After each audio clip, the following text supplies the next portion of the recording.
Fred lay on the bed, half naked, his body shaking. Tears rolled down his cheeks, soaking the pillow beneath him. He tried to hold them back, but they would not stop. The room was quiet, too quiet. Ronke stood beside the wardrobe, adjusting her clothes as if nothing had happened. Calm, composed. This was the fifth time. The fifth time she had taken advantage of him. She walked slowly to the bed and sat beside him. Relax, she said in a soft but firm voice. Nothing will happen. No one will ever know about this. Fred did not respond. His chest felt tight. She reached into her handbag and brought out a thick bundle of money. She pushed it into his trembling hands. Take it, she whispered. And remember, if you tell anyone, you will regret it. Her voice changed at the last sentence. It was no longer gentle. It was a warning. Fred stared at the money. It felt like a trap. Now, pause and think. What could make a teenage boy lie on a bed like this, crying, holding money from his uncle's wife? What kind of pain brings a child to this point? To understand, we must go back to the day his life changed forever.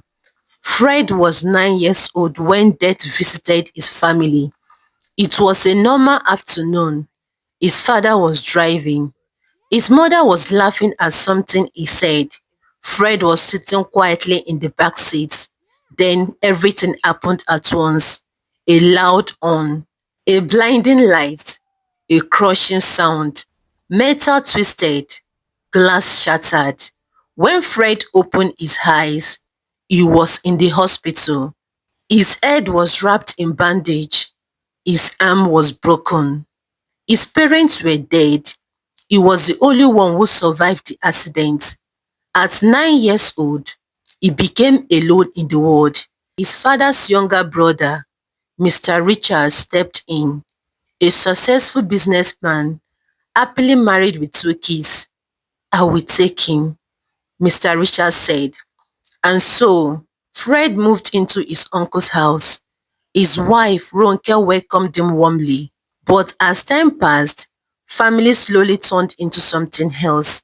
Fred grew up hardworking and obedient.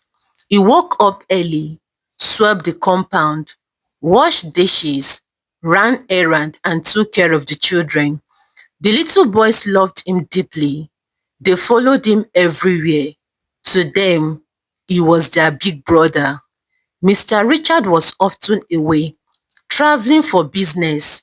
When he was home, he tried to spend time with his family, but those moments were rare.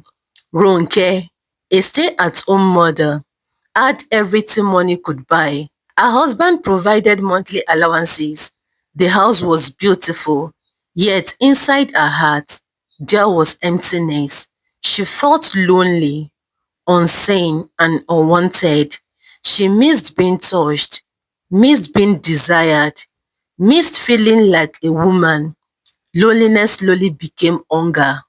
One afternoon, her friend Lola visited. They sat in the living room while Fred served them drinks. Lola watched him carefully as he walked away. That boy is no longer small, Lola said quietly. Your husband is always traveling. Many married women handle their loneliness. I even have something with my gate man. Ronke's face hardened. Fred is like a son to me, she said sharply. Don't ever say that again. But once an idea enters the mind, it does not leave easily. Weeks passed. The loneliness grew heavier. Mr. Richard traveled again. Then came a rainy night. The rain fell hard against the roof. The air was cold. The children had gone to bed early. The house was silent. Ronke sat alone in her room. Then she called out softly, Fred, come here. He walked in, innocent and unaware. That night changed everything. She crossed a line that should never be crossed. Fred's innocence was taken from him in that room. Afterwards, he could not sleep. He lay awake the entire night, crying quietly so no one would hear him. He missed his parents more than ever. He wished they were alive. He wished he had died with them. But morning came and the secret stayed. One time became many times.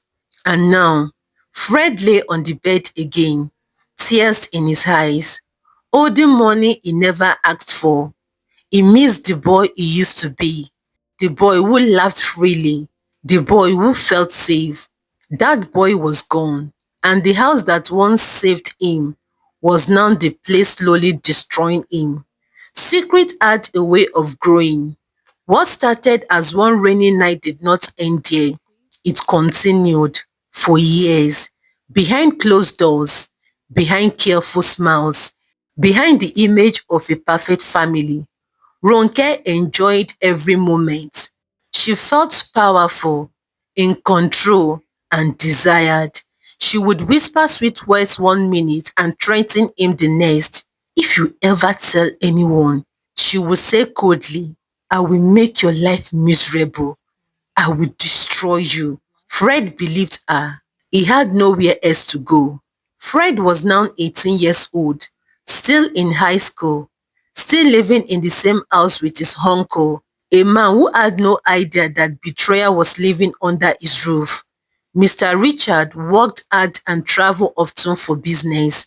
When he was home, he tried to be present. He loved his children. He trusted his wife. He trusted Fred, but trust was already broken. Then one morning, Ronke discovered something that made her heart skip. She was pregnant. She knew exactly who was responsible, but Fred did not. Fred never imagined the pregnancy could be his. He was too young, too confused, too controlled to even think that far. Ronke thought quietly. When her husband returned from his trip, she broke the news to him with tears of joy. Mr. Richard was excited. Months later, she gave birth to a beautiful daughter. The house celebrated. Fred stood quietly in a corridor, watching the baby cry. He felt something strange inside him, a fear he could not explain. The truth was breathing in that house, and nobody knew. Then came the day everything collapsed. Mr. Richard returned from a business trip earlier than expected. No call, no warning. He walked into his bedroom, and what he saw froze his blood. Fred and his wife on his matrimonial bed. For a few seconds, the world went silent. Then Ronke screamed. She pushed herself away and ran towards her husband. He tried to force himself on me, she cried. Fred felt the ground disappeared beneath his feet. Forced? His mouth opened but no sound came out. The woman who had controlled him for years was now turning him into a villain. Mr. Richard did not wait for explanation. The slap was heavy. The anger was louder. Within hours, Fred's clothes was thrown outside. He was chased out like a criminal. No questions, no investigation, no second chance, just judgment. But Fred did not leave empty-handed. Over the years, he had been saving the money Ronke gave him, money that once felt like guilt. Now it became survival. He rented a small apartment in a crowded area. For the first time in years, he slept without fear of someone opening his door at night. He wanted to continue school. He dreamt of university, but dreams need money, and his savings was finishing. He tried looking for a job, but everywhere he went, someone wanted something in return. Fred noticed something. Married women, lonely women, women whose husbands were too busy. They looked at him the same way Ronke once did, and something inside him woke up. That was when a dangerous thought entered his mind. If the world demands payment before help, then he would give what they wanted. He returned to what he knew best. Only this time, it was his decision. He began meeting married women who were lonely, Women whose husbands were too busy, women who were willing to pay for attention and secrecy. At first, he told himself it was just to survive. Then the money started flowing. Better clothes, better apartments, easy cash, and slowly he became addicted, not just to the money, but to the power, the control, the lifestyle, the same trap that once caught him, he was now walking into willingly. Fred was no longer just a victim, he was becoming something else. And every choice he made was building a future he did not yet understand. Loneliness does not care about titles. It does not care if you are rich. It does not care if you are married. It does not care if you're a pastor's wife. It only knocks quietly until you open the door. Mrs. Onyeka sat on her bed late at night, the room dimly lit by her phone screen. Her husband, Pastor Emmanuel, was in his study room again, praying, reading scriptures, preparing sermons for church members who would come tomorrow looking for spiritual help. But inside their bedroom, there was silence, cold silence. Mrs. Onyeka scrolled slowly through a private dating page she had secretly joined weeks earlier. She was not looking for love. She was looking for something else. Attention, warmth, desire. Then her finger stopped. She saw his profile. Fred, tall, calm eyes, confident smiles. Something inside her stirred. She stared longer than she should have. Mrs. Onyeka had been married for 20 years. 20 years of supporting her husband's ministry. 20 years of church program, fasting seasons and counseling church members. But in their bedroom, Pastor Emmanuel was always tired. I am spiritually focused. Marriage is not about fleshly desire. She had complained many times. I am your wife, she once said with tears in her eyes. I need attention. But he frowned. You must learn self-control, he replied. We are servants of God. After that, she stopped complaining. But her heart did not stop craving. Her body did not stop remembering what affection felt like. And so she opened a door she should never have opened. She sent Fred a message. He replied, slowly and carefully. Fred was experienced now. He understood lonely women. He knew what to say, what to listen to, what to promise without promising too much. They agreed to meet in a quiet hotel. The first meeting was emotionally explosive.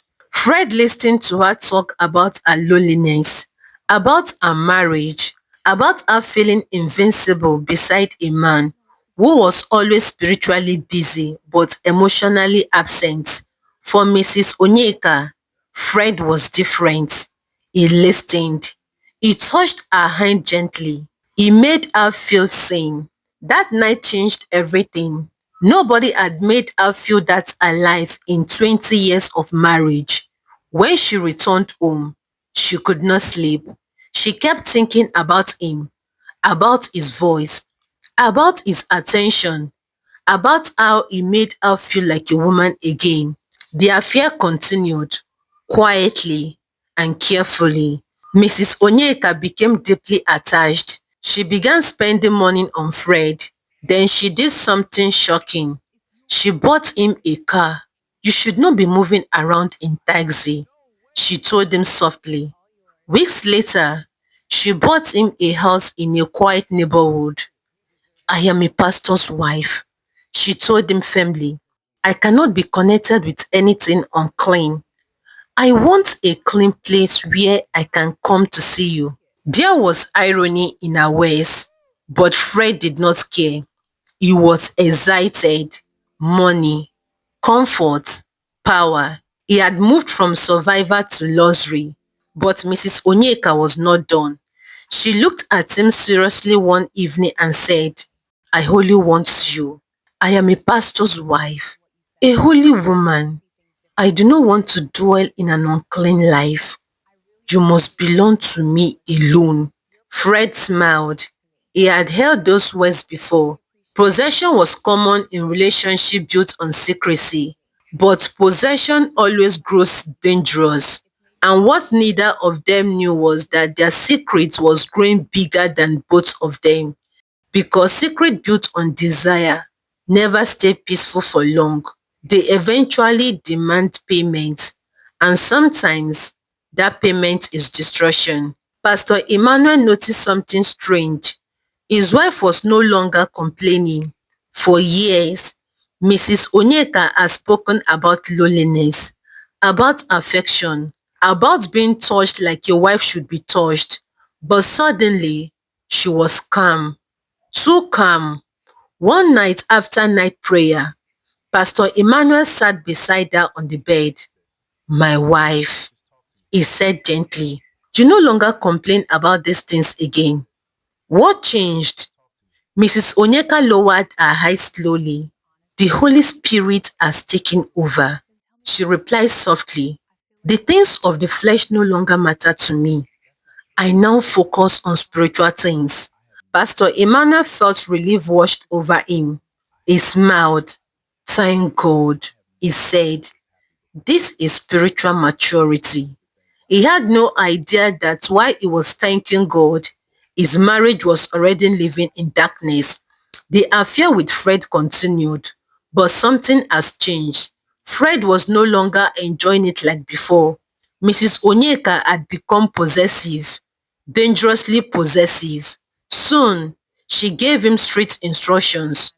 You must start attending my husband's church, she said one evening. Fred was shocked. Your husband's church? He asked. Yes, she said.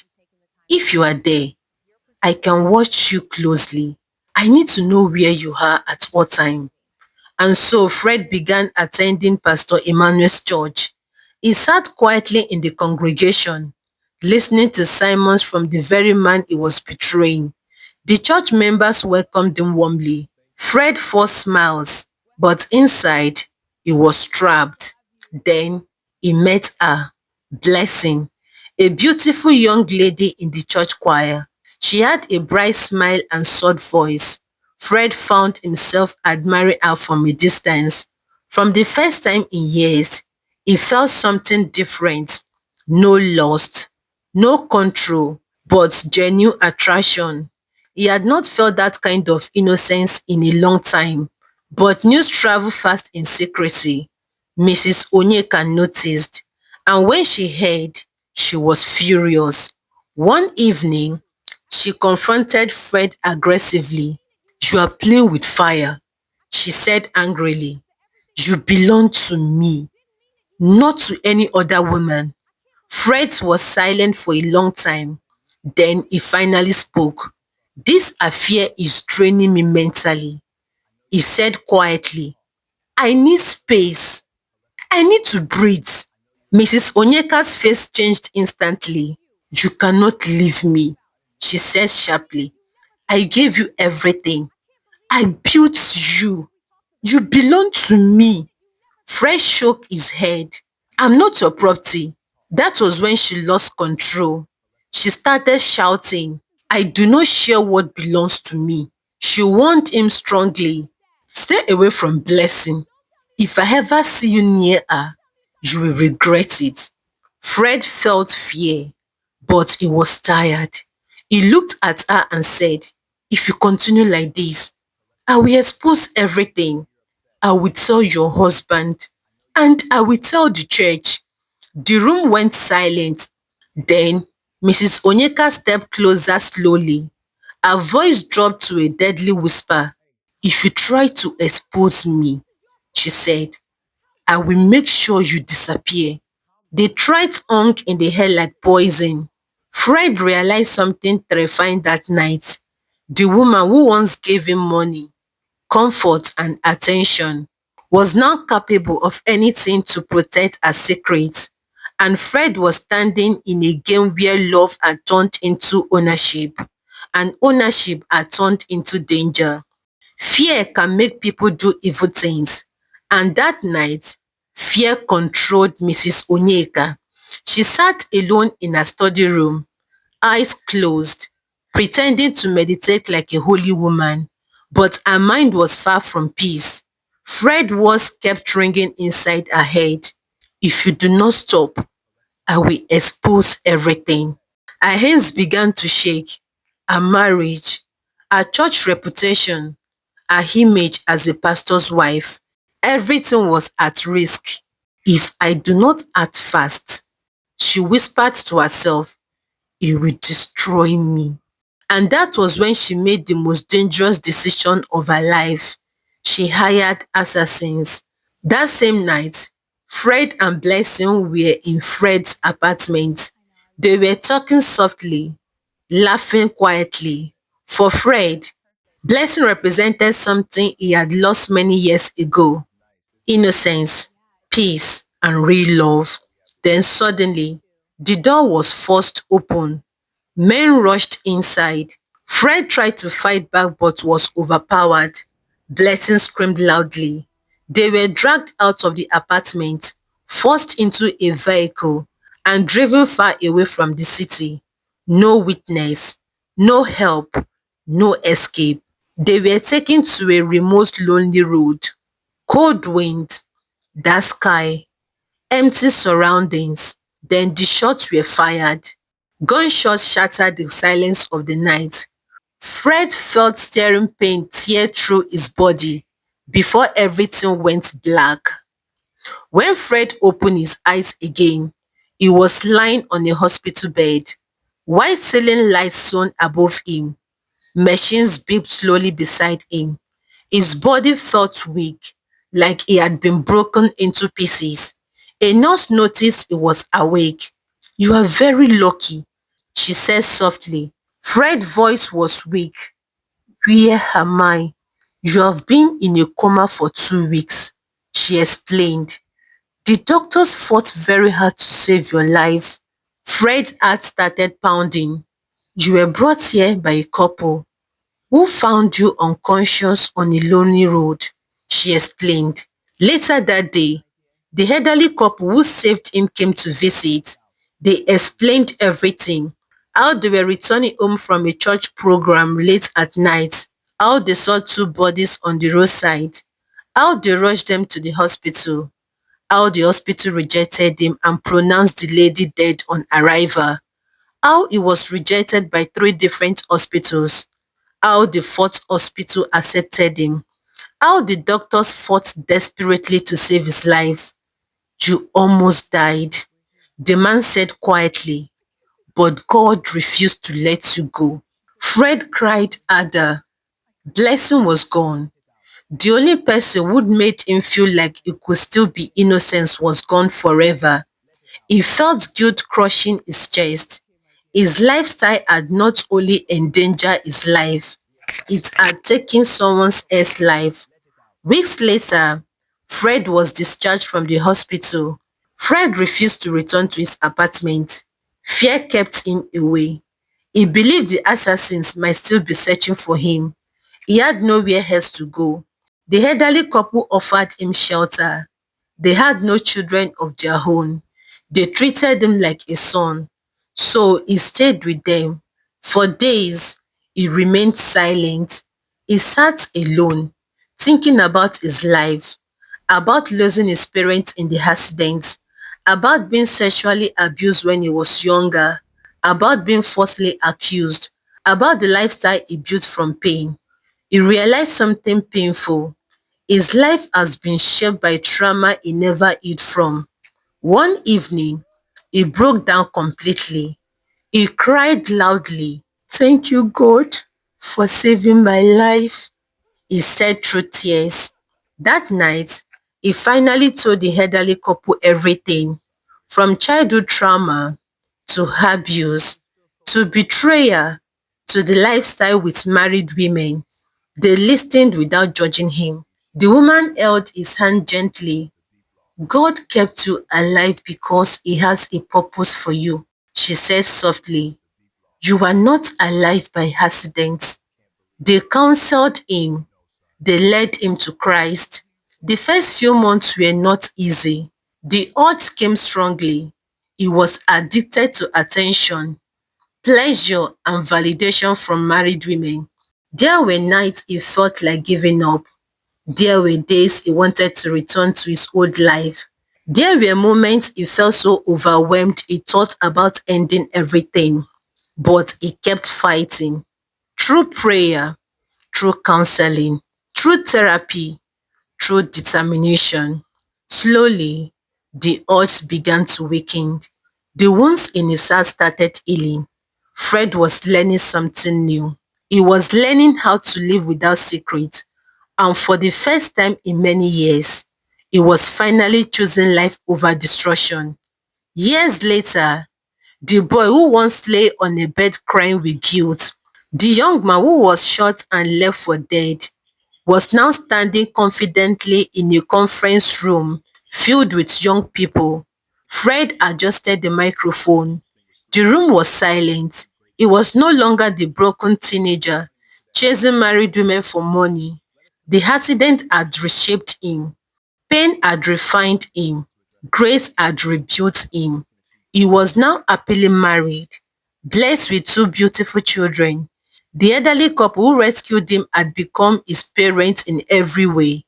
Before they passed on peacefully, they handed all their properties to him, and Fred did not take that lightly. He built businesses, he built his family, and most importantly, he built purpose.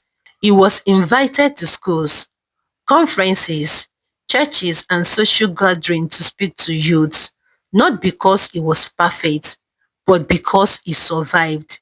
In the conference hall, he looked at the young faces before him and began, "I was abused when I was young," he said calmly, "by someone I trusted."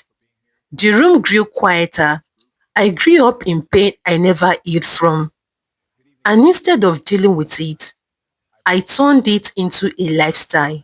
He told them how he began sleeping with married women, thinking it was fun, thinking it was easy money, thinking it was power. "I never understood the magnitude of what I was doing," he continued. "I thought I was smart. I thought I was in control, but I was destroying myself spiritually and emotionally." He paused. "There are spiritual forces behind some actions," he said seriously. "Not everything is just physical. Some doors you open are hard to close. It takes the grace of God and serious determination to walk away from certain lifestyles." The youth listened carefully. "I almost died," he added quietly, "and someone else paid with her life." His voice softened. "If you are trapped in something destructive, don't wait for tragedy before you change." But while Fred was rebuilding his life, Nemesis was working quietly. His uncle's wife could not escape forever. Years after Fred left the house, Mr. Richard decided to relocate abroad with his family. Documents were processed, passport prepared, but during final verification and medical screening, something shocking was discovered. The daughter, the one celebrated years ago, was not Mr. Richard's biological child. The truth exploded like a bomb. DNA results do not lie. Mr. Richard was furious. The betrayal cut deeper than anything. He filed for divorce immediately. He took his two sons and flew abroad. He left his wife behind along with the daughter. The secret she buried for years finally destroyed her home. As for Mrs. Onyeka, her story ended tragically. After Fred survived and disappeared from her life, the hunger inside her did not disappear. It grew worse. The affair with Fred had awakened something uncontrollable. She began seeing another young man secretly, but sin never stayed hidden forever. One afternoon, in a hotel room, during one of her secret meetings, Her body could not handle the excitement and pressure. She collapsed suddenly. By the time help arrived, she was gone. The news spread like wildfire. A respected pastor's wife died in a hotel room with a young lover. The church was shaken. Pastor Emmanuel was devastated. The image of holiness could not protect hidden secrets. Back in the conference hall, Fred ended his speech with calm confidence. "I'm not standing here because I was strong," he said. "I was standing here because God gave me another chance." He looked at his wedding ring. He thought about his wife, his children, his peaceful home. He had lost many things in life, but he gained something greater: redemption. And this time, he chose to protect it. Fred went home that evening to a family built on honesty, healing, and grace. And for the first time since he was 9 years old, he was truly free. Lessons from the story. This story teaches us that one wrong decision can redirect your entire destiny, and one unhealed wound can silently push you into a life you never planned to live. Unhealed trauma is dangerous. If you refuse to confront your pain, that pain will eventually control your choices. Secrecy never stayed secret. What begins as a hidden heart can grow into betrayal. You may think no one sees you, but consequences are patient. They wait. Being a victim does not give you permission to become destructive. Yes, Fred was hurt. Yes, he was manipulated. But when he chose to continue sleeping with married women for money, he stepped into a circle of damage. Your past may explain your behavior, but it does not execute it. Temporary pressure can produce permanent consequences. A few moments of excitement destroyed marriages, reputations, families, and lives. Always ask yourself, is this short pleasure worth long-time pain? Your choices never affect only you. Innocent people suffer when we act recklessly. Blessing paid with her life. A child grew up in scandal. Families were torn apart. Sins always spread beyond its starting point. Addiction is not only about substances. You can become addicted to attention, validation, money, or pleasure. And breaking free from those chains requires discipline, counseling, accountability, and spiritual strength. Grace gives second chances, but not everyone receives them. Fred survived the shooting. Others in the story did not survive their consequences. Never assume you will always have tomorrow to correct today's mistakes. Redemption is possible, no matter how dark your past may be. Change is real. Healing is real. A new beginning is possible. Your worst chapter does not have to define your entire story. Now, reflect deeply. What pain are you ignoring? What secret are you protecting? What habit are you justifying? Because the line between destruction and destiny is thinner than you think, and the choice you make today will determine which side you stand on. We sincerely appreciate you for watching this powerful story to the very end. Your time, your attention, and your willingness to listen mean more than you know. This wasn't just a story, it was a journey through pain, secrets, consequences, and redemption. And the fact that you stayed with us shows that you value lessons that can transform lives. Stories like this are created not just to entertain you, but to awaken you, to make you think, to make you reflect, to remind you that every decision has weight and every life can change. If this story touched your heart, opened your eyes, or taught you something meaningful, don't keep it to yourself. Like this video to support more impactful story. Share your thoughts in the comment section. Share this story to someone who needs to hear this message today. And most importantly, subscribe to the channel. Your support keeps this channel alive. More powerful stories are coming, and you don't want to miss what's next. Thank you once again. We love you all. God bless you.